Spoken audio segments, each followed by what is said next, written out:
नमस्कार साथियों, मैं आप लोगों से सिर्फ एक निवेदन करने के लिए ये इस वीडियो को बना रहा हूँ। मेरा निवेदन है कि सभी लोग सिर्फ ग्रुप के माध्यम से ही अवेयर ना रहें।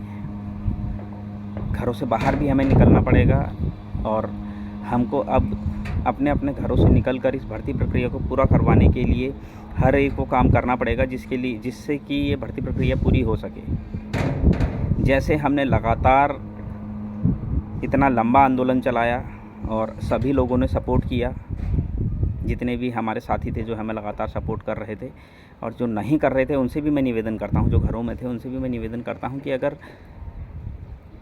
1% भी अगर आपको लगता है कि गवर्नमेंट जॉब करनी चाहिए तो प्लीज़ अपने अपने घरों से निकलिए। चाहे वो मेडिकल कॉलेज के पद हैं, चाहे वो 1564 पदों पर जल्द से जल्द भर्ती प्रक्रिया पूरी करने का मामला है, ये दोनों मामलों पर हमको एकजुट होकर आगे आना होगा। जब तक हम इन दोनों मामलों पर हल्ला नहीं करेंगे, जब तक हम इन दोनों मामलों के लिए स्वास्थ्य मंत्री जी से, मुख्यमंत्री जी से नहीं मिलेंगे, तब तक ये भर्ती प्रक्रिया पूरी नहीं होगी। इस चीज़ को आप समझ लीजिए। भर्ती प्रक्रिया अगर पूरी करवानी है, मैं सारे एविडेंस दे चुका हूँ, जितने अपडेट्स मेरे पास थे मैं लगातार दे ही रहा हूँ। अभी भी मेरी बहुत सारी मैंने RTI लगाई है और मैंने अपने बहुत सारे साथियों को भी एक चीज़ बोली है, और वो चीज़ मैं दोबारा से आप लोगों को बोलना चाहता हूँ। उत्तराखंड के समस्त बेरोज़गार नर्सेस को बोलना चाहता हूँ, चिकित्सा चयन बोर्ड को सभी लोग पत्राचार के द्वारा कारण पूछिए, ये भर्ती प्रक्रिया क्यों पूरी नहीं हो रही है, कब पूरी होगी। लेटर लिखिए, क्या कारण है कि ये भर्ती प्रक्रिया पूरी नहीं हो रही, क्यों इस भर्ती प्रक्रिया में इतनी देरी की जा रही है। सवाल पूछना हमारा अधिकार है और हमको सवाल पूछने चाहिए। कुछ और लोग ओवर एज हो जाएंगे, फिर क्या होगा आप समझिए। अभी जो लोगों की एज बची हुई है, अगर वो भी ओवर एज हो जाएंगे, कल को फिर वो भी ये नहीं कह पाएंगे कि हमें इस भर्ती में वरीयता दी जाए या फिर हमें इस भर्ती में एलिजिबल पात्र बनाया जाए। जो अभी ओवरेज वाले मामले में कोर्ट से परमिशन लेके आए हैं, उनके बारे में मैंने एक वीडियो बनाया है, मेरी वकीलों से भी बात हुई थी। उनके ऊपर खुद तलवार लटकी है। सरकार उनका चयन करती है नहीं करती है, वो खुद अभी डाउटफुल हैं। ऐसे में कुछ और लोग अगर ओवरेज हो जाते हैं, भर्ती प्रक्रिया लटकती है, तो आप खुद सोचिए, फिर भविष्य बहुत बुरी तरह से बर्बाद हो रहा है। कम से कम अभी भी हमारे पास समय है, कहीं ऐसा ना हो 2024 का चुनावी मुद्दा हमारी भर्ती बन जाए, और अगर ये चुनावी मुद्दा बन गई तो ये भर्ती प्रक्रिया फिर बहुत टफ हो जाएगा इस भर्ती प्रक्रिया को पूरा कराना। माननीय मुख्यमंत्री जी से लगातार मिलते हैं, माननीय स्वास्थ्य मंत्री जी से लगातार मिलते हैं, मिलना पड़ेगा, मिलेंगे नहीं तो काम नहीं होगा, ये हमको समझना चाहिए। तो साथियों, मैं आप लोगों से एक ही निवेदन कर रहा हूँ कि चलते हैं।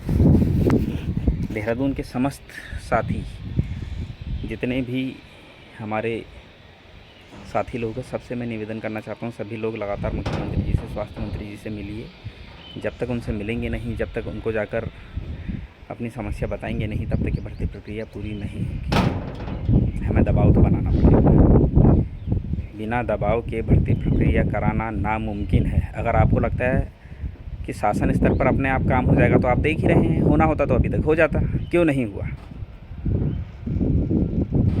इसका मतलब शासन स्तर से अगर देरी हो रही है तो क्यों हो रही है, इस देरी को हमको समझना चाहिए। शासन स्तर पर हमें सबसे बात करनी चाहिए। जब तक हम शासन स्तर पर बात नहीं करेंगे, तब तक आप उम्मीद छोड़ दीजिए कि भर्ती प्रक्रिया पूरी होगी। तो साथियों, मैं आप लोगों से एक ही निवेदन कर रहा हूँ, सभी लोग मिलिए, एक होइए और इस भर्ती प्रक्रिया को पूरा करवाने के लिए मुख्यमंत्री जी से, स्वास्थ्य मंत्री जी से लगातार मिलते हैं। बिना मिले काम नहीं होगा। मेडिकल कॉलेज की 1400 पदों के लिए भी हमें लगातार लड़ाई लड़नी होगी। जिस तरह 1564 पदों पर भर्ती प्रक्रिया शुरू हुई, जब तक मेडिकल कॉलेज की 1400 पदों पर भर्ती प्रक्रिया शुरू नहीं होती है, तब तक हमें बैठना नहीं चाहिए। मैं कई बार आह्वान भी कर चुका हूँ, लेकिन लोगों को ये सब फिजूल की बातें लगती हैं। अगर अभी भी मैं आह्वान करूँगा तो 2-4 लोग ही आएंगे, इससे ज़्यादा लोग आएंगे नहीं, क्योंकि लोगों का इंटरेस्ट भी मुझे नहीं लग रहा है कि इस भर्ती प्रक्रिया में है। इस तरह से साथियों काम नहीं होते हैं। एकजुट होकर ही काम होते हैं। किसी के बरगलाने में ना आए, किसी के बहकावे में ना आए। कोई ये बोले कि मैं सिलेक्शन करवा दूंगा, मैं ये करवा दूंगा। कोई किसी का सिलेक्शन नहीं करा सकता है, कोई इतना पावरफुल नहीं है। मैं अभी भी एक चीज़ कह रहा हूँ, कोई इतना पावरफुल नहीं है कोई किसी का सिलेक्शन करा दे। आपका सिलेक्शन आपकी मेहनत से होगा, ईमानदारी से होगा। ये भर्ती प्रक्रिया बहुत ईमानदारी से होनी है, इसमें कोई किसी का सिलेक्शन नहीं करा सकता है। जिसका नंबर आना होगा हर तरीके से आएगा, जिसका नंबर नहीं आना होगा किसी में हिम्मत नहीं है कि उसका नंबर ला दे।